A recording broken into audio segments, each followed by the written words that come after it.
So here we're going to start talking about resources that we can get from the sea. I mean, what do humans use, and what are we able to derive from the sea?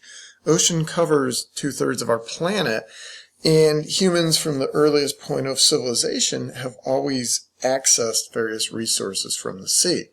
Now, some of the resources are the living marine resources, and others are non-living. So we're going to take a look at both and look at the challenges, the issues that we're facing as the human population continues to grow. Can we continue to harvest these resources?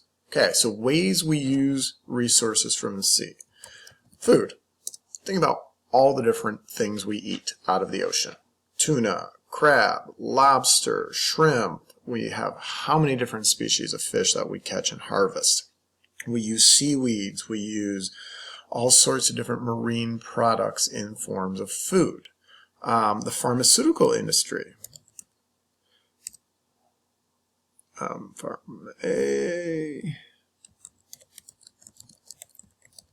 Okay, so we're learning that, wow, there's lots of medicinal properties associated with different aspects of the ocean or the sea. Coral reef studies have shown medicinal properties of different organisms on the reef. Some of those toxins we find associated with jellyfish and stingrays and lionfish and etc. are actually being used or currently being studied. Some are being used in the medical industry. So it's a great way to find possibly cures for new diseases. We also use a lot of those different living marine resources for various other materials and products that are used across the wide spectrum of society. And then probably one of the, not largest, probably second largest way we use marine resources is simply recreation. We enjoy going to the ocean. We enjoy swimming, snorkeling, diving, boating, sailing, etc., being connected to the marine ecosystem. So we have a lot of dependency and a lot of uses for the marine ecosystem. So we want to understand what are we doing with it, and then how do we manage it wisely and sustainably.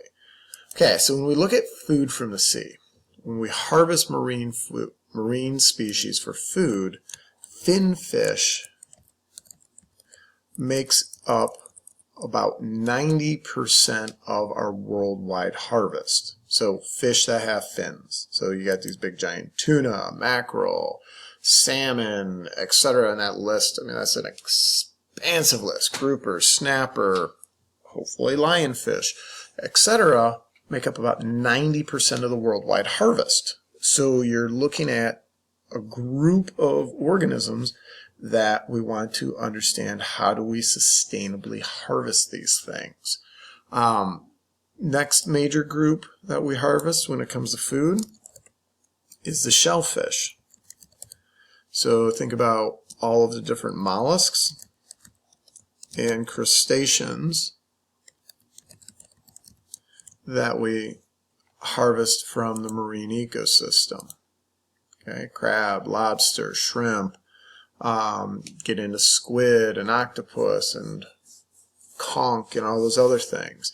And then we do see other species. Now, not so much for what we consume in the United States, but when we go into other cultures, we see seaweeds as a part of their normal consumption, sea cucumbers,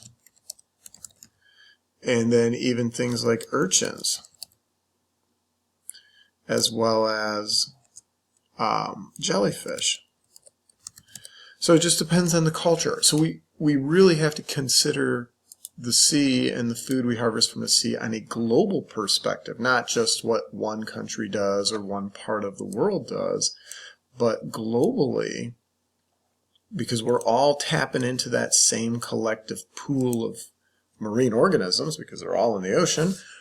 What are we doing? What are we consuming, and how are we impacting the global productivity of the ocean? So here's a data table showing global catches, worldwide commercial catches up through 2012. tables only updated every so many years. So the most recent data I was able to pull together with these sources is 2012. But what we can see is there's this trend for certain species. We're going up, going up, going up, and then sometimes they drop. Well, that drop is usually because we're over harvesting the species and we're over consuming, so then we shift our focus towards another one. So in the 90s, you look at the 90s, mid 90s here. Oh, let me go to red. Consider the harvest on marine fish was at the peak. I mean, so in a lot of this increase from the 70s to the 80s to the 90s, the increase was due to increased technology, ways we can find them easier, capture them easier, collect more of them. It wasn't, wow, there's more of them out there. It's simply, we're getting better at catching and killing all these things. So that's why our harvest increased. There were more boats fishing the waters, there were more people in the industries, and more people were consuming marine products, human populations growing, all these factors combined to increase what we're harvesting. So then we peaked in the mid-late 90s and early 2000s, and now we're seeing this decline, this, why is our catch going down? It's not because people aren't eating them, it's because we're not catching as many. It's harder to catch marine species. There's fewer there, there's more and more problems associated with it. So what we're concerned about when we look at world total catch in the fishing areas, this is looking at it globally, and we saw this increase up, up, up, and then up, and then kind of leveling, and now we're starting to see this decline. And are we going to continue to see the decline? Because we are simply over harvesting. And we'll talk about that as we get into issues and challenges and problems associated with the marine catch. Okay, so this graph here gives you a little better idea. Let me zoom it in a little bit to get a feel for what's going on with the marine catch.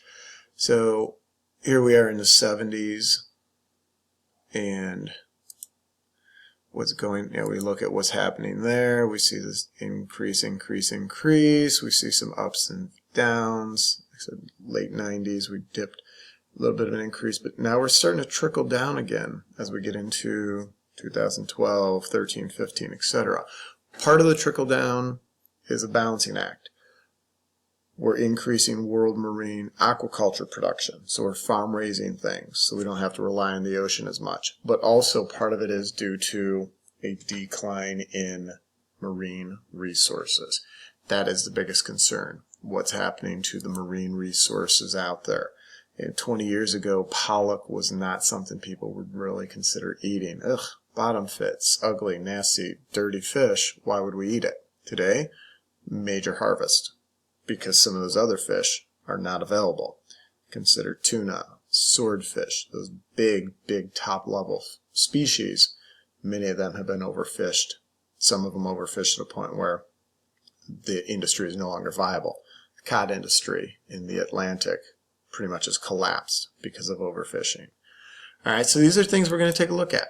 Now, when we look at global fishing, it's interesting. You look at the major fishing areas of the world, and they're primarily along continental shelves next to the coasts. So you start looking at that, and you get a feel for where these things are fished.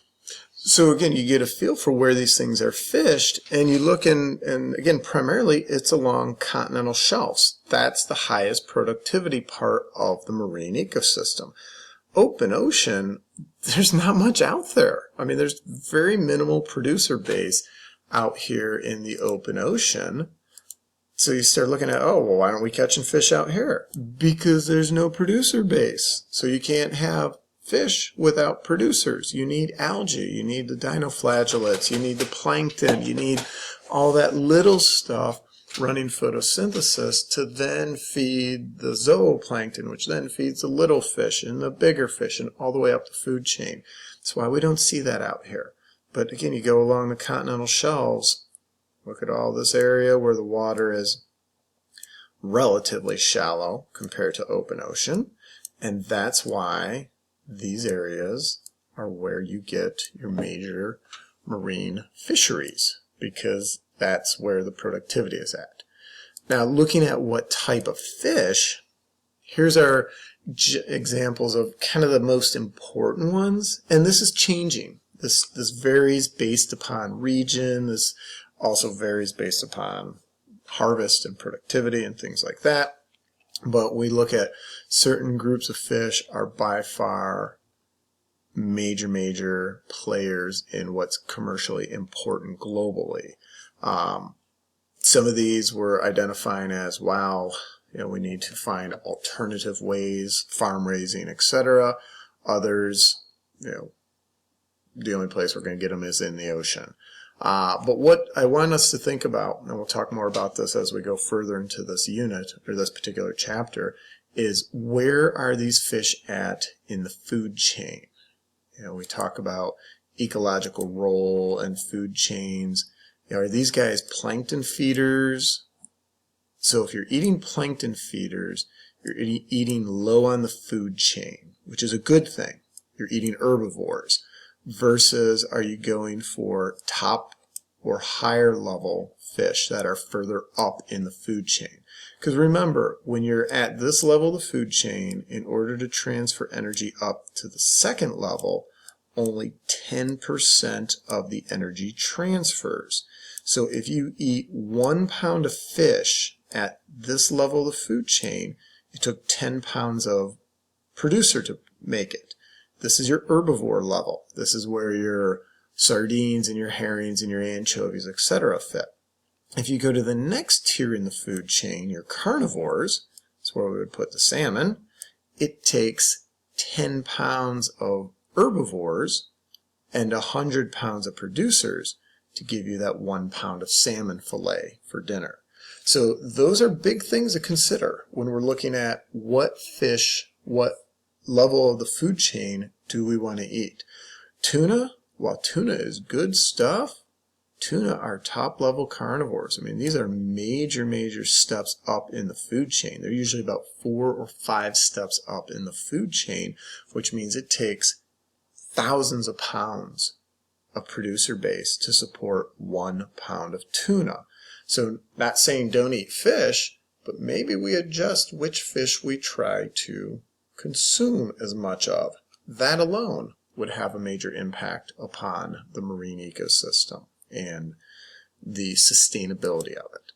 Okay, so when we look at the major food sources, most of the fish that we're consuming are what are called clupoid fishes. These are sardines, menhadens, shads, herrings. These are a lot of those smaller fish. And again, this is globally. This is what's going on globally with fish consumption across the planet. A lot of them are eaten directly, so folks are eating low on the food chain. That's a bulk of the consumption. But then there's also what's known as the industrial